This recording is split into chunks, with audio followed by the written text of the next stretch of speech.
Табжан. Один только вопрос. Не буду конкретно задавать про какую страну имею в виду, но если, не дай бог, на нас будет нападение, какая-нибудь спецоперация, насколько сейчас обороноспособен Казахстан? Ну, обороноспособность Казахстана, она обеспечивает территориальную целостность и независимость нашей страны. В руководящих документах в нашей военной доктрине прописано, что мы, как вооруженные силы, можем отражать агрессию извне как самостоятельно, так и в коалиции государств. В случае возникновения внутренних угроз, то этот вопрос решается совместными усилиями вооруженных сил других войск и воинских формирований под руководством одного из государственных органов, которым предписано этим заниматься.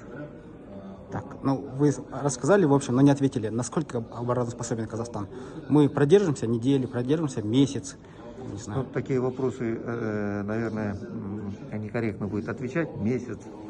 Бывает и пятидневная война, как в Грузии, а бывает 44 дня, как, допустим, Нагорный Карабах, а бывает и более война, как в Сирии, она уже длится десятки лет. Поэтому здесь говорить о том, что месяц, день, два, три, в этом, ну, мне кажется, некорректно говорить. А если вот такой вопрос там будет ли корректно? Наша армия сильнее или слабее украинской? Какое-то есть сравнение более-менее? Вы должны четко и ясно понимать, что численность, сила вооруженных сил, она зависит от многих факторов, в том числе и от количества численности вооруженных сил.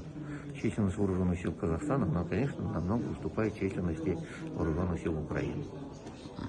Сейчас что-то делается для того, чтобы укреплять армию Казахстана? Естественно, задача главы государства поставлена по модернизации вооруженных сил, укреплению его боеспособности, боеготовности, и принята целая программа, которая будет реализована. А какие-то цифры есть, там, не знаю, мы там закупим 100 танков, 100 байрактаров, не знаю, что-то такое? Эти цифры есть, но не для широкого освещения. Понял. Спасибо.